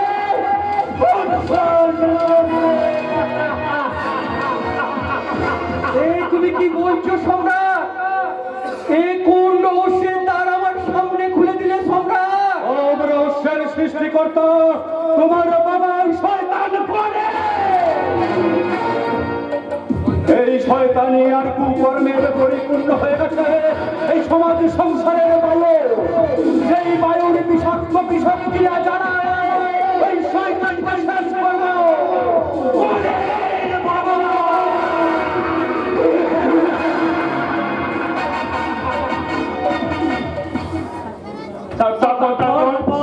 সমস্ত ছেলেকে ফিরে পেল ঠিকই, কিন্তু আমার স্ত্রী পুত্রকে আমি ফিরে পেলাম না।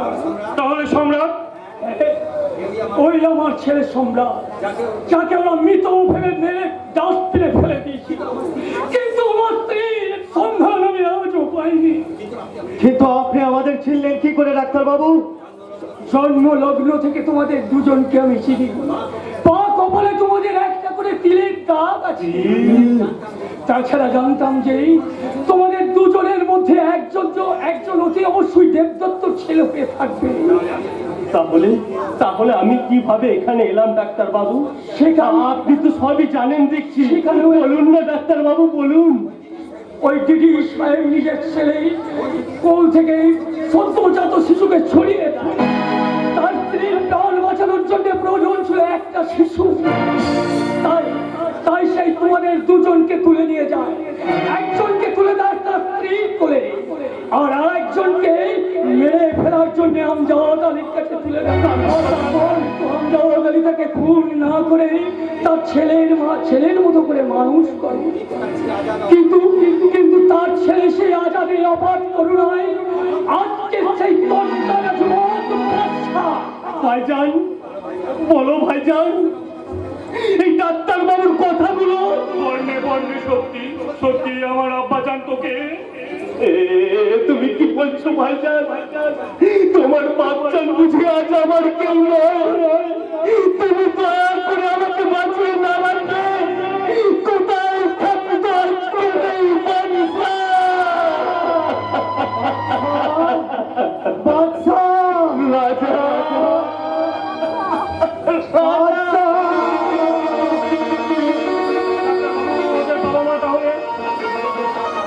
ডাক্তারবাবু, ওদের বাবা মা তাহলে হয়তো এখনই এসে পৌঁছাবে। কিন্তু কি ডাক্তার বাবু? যদি আসতে না পারেন তাহলে আমরাই যাবো আমাদের বাবা মায়ের পায়ে লুটিয়ে পড়তে। রাজা, তাহলে সন্ধান যখন পেয়েছি তখন তাদের কাছে আমরা নিশ্চয় যাব। তবে তার আগে চাই ওই শয়তান দিদি সাহেব আর রক্তিম বেলাচ্ছির চরম শাস্তি। শাস্তিটা প্রাপ্য ডিডি সাহেবের রক্তিম ব্যানার্জি নয়। কিন্তু আপনার এই কথার প্রমাণ কি? এই কথার প্রমাণ আমি, কারণ আমি ডিডি সাহেবের বিরুদ্ধে আইবি দপ্তরে আবেদন করেছিলাম, আর উনি আইবি অফিসার, আমি লাল মিত্র। তাছাড়া আরেকটি প্রমাণ এই ক্যাসেট। আসুন আপনারা সকলে, এই ক্যাসেট আমি টিভিতে চালিয়ে দিচ্ছি। দেখুন ডিডি সাহেব আর রক্তিম ব্যানার্জির আসল রূপ।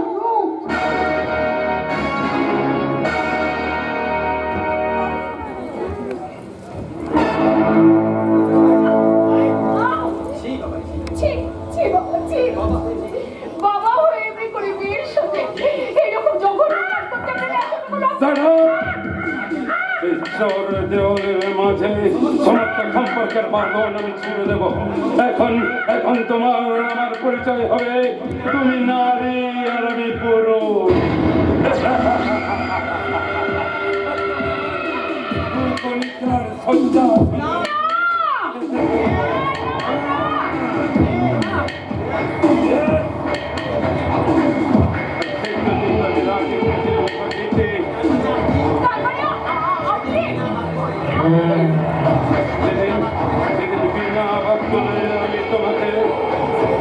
গতকালে তার বউ হিসাবে মেনে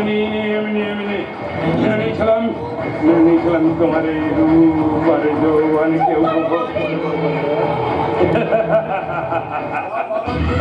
পাবার জন্য আমি এতদিন উন্মুখ হয়েছিলাম।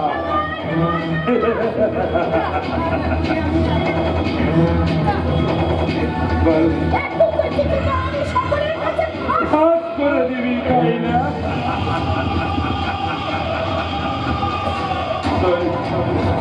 তুমি যখন আমাকে চিনি ফেলেছ, তখন আজ আমার সঙ্গে মিলনের পর তোমার এই যে বডিটা ফেসে উঠবে ওই গঙ্গার জলে।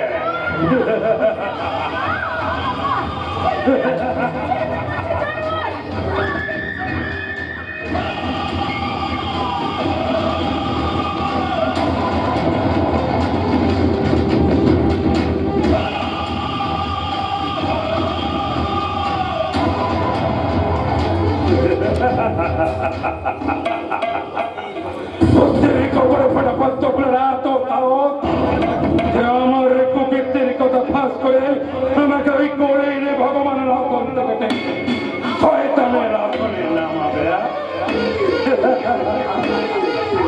না, আমি করে রে ভগবান সেদিন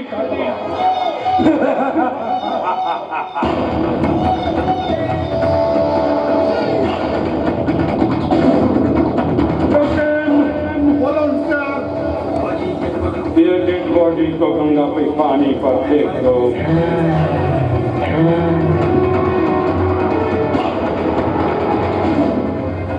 একেবারে ফিনিশ করে দিলেন স্যার। रुकें, बकवास बंद करो। Be careful, this is order of duty, sir.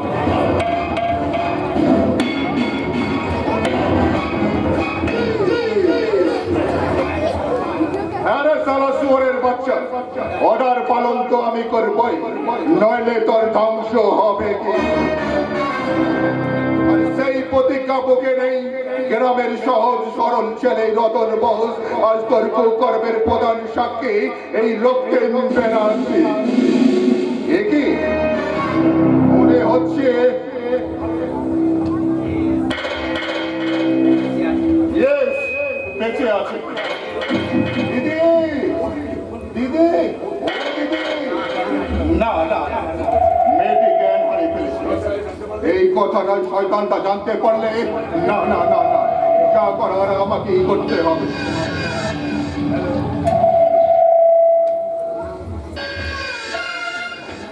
Hello, সম্রাটবাবু কথা বলছেন।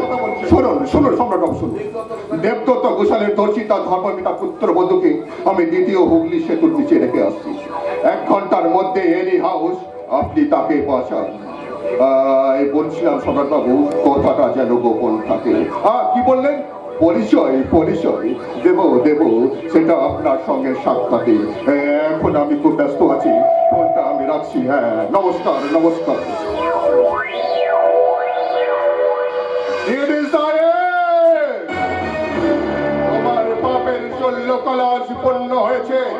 তাই তো তুমি নিজের মেয়ে স্বরূপা ওই পুত্র বধূকে দর্শন করে খুন করেছো। আর এই পাপে তোমার ধ্বংসের পথ একেবারে পরিষ্কার করে দেবে।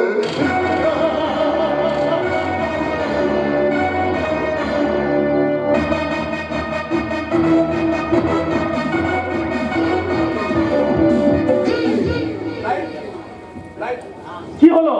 ক্যাসেটটা আপনি বন্ধ করলেন কেন? এর বেশি আমাদের জানার প্রয়োজন নেই বলে। কিন্তু এই ক্যাসেট আপনি কোথায় তৈরি করেছেন? ওটা নূর মসজিদের ডিডি সাহেবের গুপ্ত কক্ষে। নইলে আমিও জানতাম না যে মেকি শয়তানির মধ্যে রক্তিম বেরাচ্ছির মেকি শয়তানির মধ্যে টুকরে টুকরে কাঞ্চয় গ্রাম বাংলার রতন পাল। শোনো আজাদ, আজকে রাতে তোমরা ঘরেই বসবে আগামীকালের কর্মপদ্ধতি। তোমরা কিন্তু সবাই হাজির থাকবে। নিশ্চয়ই থাকবো, স্যার। আসুন।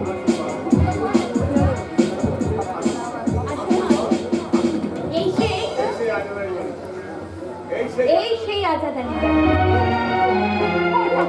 কোথায় আমার রাজা, কোথায় আমার বাচ্চা? এই হাতা গোবরা দাঁড়িয়ে কি দেখছো? বাবা মাকে প্রণাম করো। মা, আমার রাজা আর বাদশা। আমার রাজা, আমার রাজা, আমার বাচ্চা, আমার রাজা। মা, বাবা, দেখো, দেখো, আমাদের সন্তান, আমাদের রাজার বাচ্চা। আমরা আমার বুকের দুটো পাঁচর। ডাক্তার, ও ডাক্তার, এই শরীর কোথায় হারিয়ে গিয়েছে? এই স্বর্গীয়কে আরো স্বর্গীয় করতে আমি তোমাদের দুটো বৌমাকে তোমাদের হাতে দিই।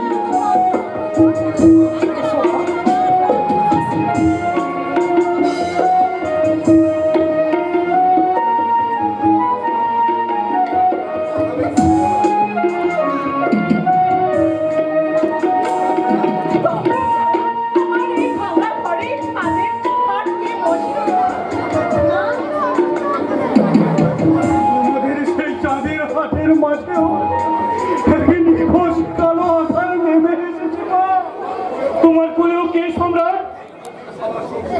এই কুটিল সমাজ সংসারের মাঝে চিরনিদ্রায় নির্দীর্ঘ এক সহজ সরল শিশু ভোলায় না আমাদের সকলের আকাশের ধ্রুব তারা।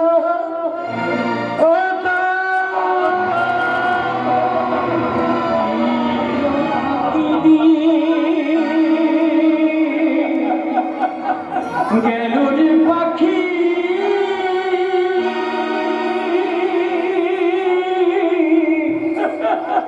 বনি বনি সে উড়িয়া চির পাখি গেলুরি পাখি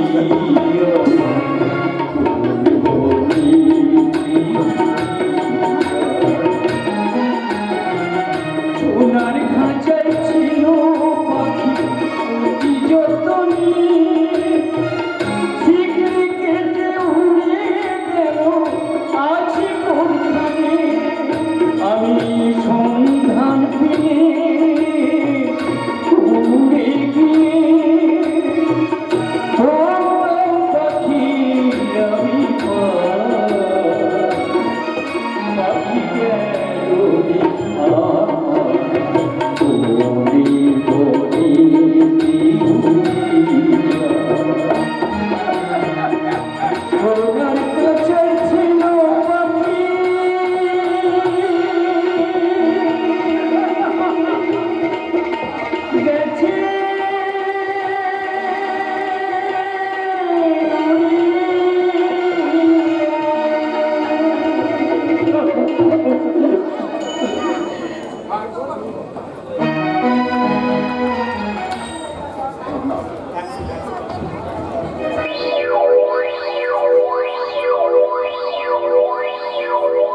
আকাশ বাতাস আজ মুখরিত। যে ডেডি সাহেবের ধ্বংসের কামনায় আজ সেই ছুটে আসছে আমার মৃত্যুর দূর হয়ে। কারণ ডেডি সাহেব জানতে পেরেছেন তার ব্যাংক অ্যাকাউন্টে কোনো টাকা নেই, আর থাকবে কি করে? তার লক্ষ লক্ষ টাকা আমি গরিব নিরন্ন মানুষের মধ্যে বিলিয়ে দিয়েছি আমার মৃত বোনের আত্মার শান্তি কামনা, যাকে একদিন তুলে এনে দর্শন করে ফোন করেছিল ওই ডেডি সাহেব। আর যার প্রতিশোধের নেশায় আমি উন্মত্ত হয়ে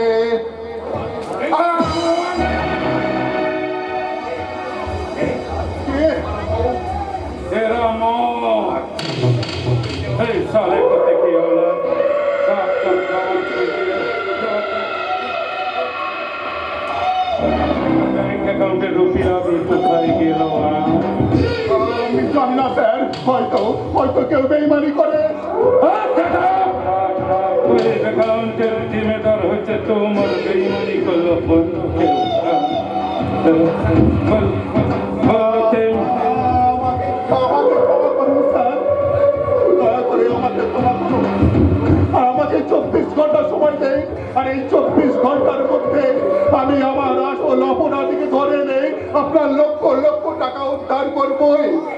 ওকে, আমি তোমাকে 24 আওয়ার সময় দিলাম, আর ওই টাইম পর তুমি নিজেকে নিকট প্রমাণ করতে না পারলে तेरा मौत कोई रद्द करते पारबे ना।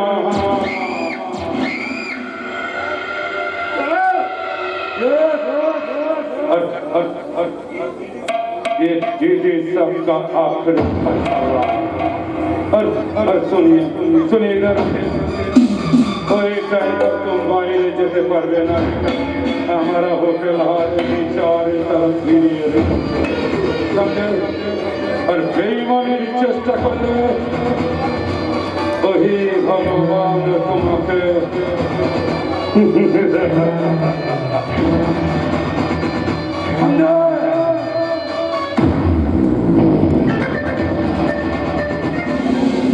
আর এই 24 ঘন্টার মধ্যে আমি তোমার মৃত্যুর ঘন্টা বাজাবো, আর সেটাই হবে এই রক্তিম ব্যানার্জির রাত্রি মিশন।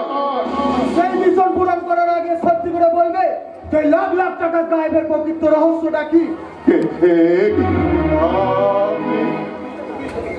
তুমি এখানে কেন? আরে ভয় নেই, আমি তোমার শত্রু নয় বরং মিত্র। এই আমার পরিচয়। কি আপনি আইনি দপ্তরের? এবার বলো, ওই নারী পাচার করার লাখ লাখ টাকা? না স্যার, এখান থেকে কোনো মেয়ে বিদেশে পাচার হয়নি স্যার। আমার এক বোনের মৃত্যুর প্রতিশোধ নিতে এসে আমি অন্য বোনেদের বিদেশে পাচার করব। তাহলে বিদেশ থেকে যে সমস্ত কাস্টমার আসতো তারা কেউ বিদেশি নয় স্যার, তারা আমার ছদ্মবেশী বন্ধুর দল। তারা মেয়েগুলোকে নিয়ে গিয়ে তাদের বাড়িতে পৌঁছে দিয়ে আসতো আর বলে আসতো কিছুদিন যেন আত্মগোপন করে থাকে, যতদিন না ওই ডিডি সাহেবের চিতা আমি জ্বালতে পারে। তোমার আর চিতা জানতে হবে না, এবার উনার শাস্তির ব্যবস্থা আমিই করব। না স্যার না, ওকে কোন করবো আমি, আর আমাকে অ্যারেস্ট করার দায়িত্ব আপনার স্যার।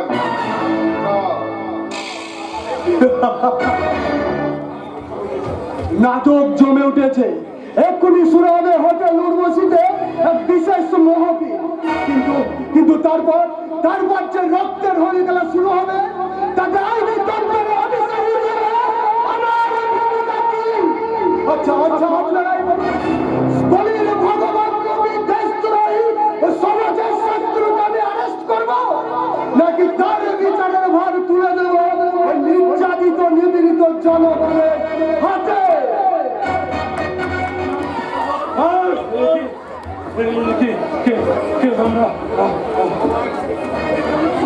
ভগবান, ওই চমৎ শিশুকে কেড়ে নিয়ে অমনি রায়ের কোল থেকে কে তৈরি করলো এই রাজা অবস্থা? বল, কেন তুই আকাশকে খুন করলে? আমার মতন হাজার হাজার শিক্ষিত যুবককে চাকরির লোভ দেখিয়ে তাদের প্রতিবাদী কণ্ঠস্বর স্তব্ধ করে দিয়েছে কে? আজ আমি অন্ধ। কে আমার জীবন থেকে সোনালী দিনগুলো কেড়ে নিয়ে আমাকে মৃত্যুর মুখে ঠেলে দিয়েছে?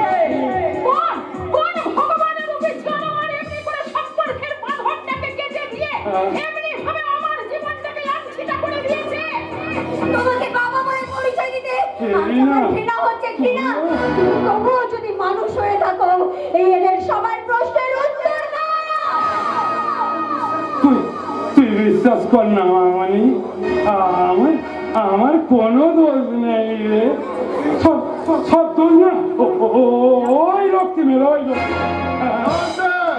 আমি রক্তিম ব্যানার্জি নয়, আমার নাম রতন বোস। তার একমাত্র বোনকে তুলে এনে ধর্ষণ করে খুন করেছিলিস তুই। তাহলে তাহলে বোধ হয় সত্যি আমি অপরাধী। তোমরা তোমরা সবাই আমাকে ক্ষমা করো। ক্ষমা তোমরা তোমরা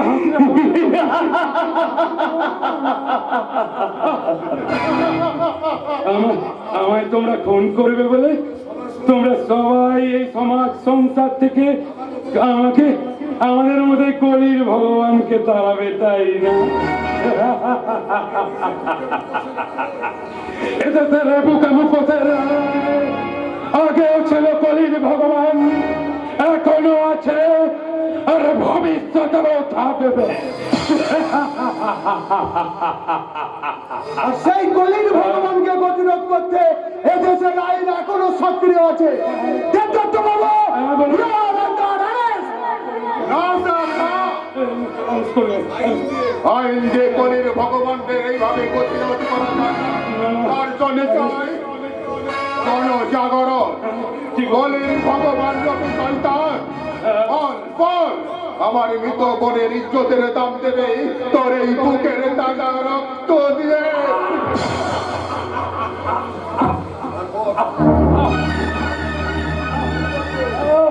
সমাজ সমাজকে কলঙ্কিত করতে চাই তাই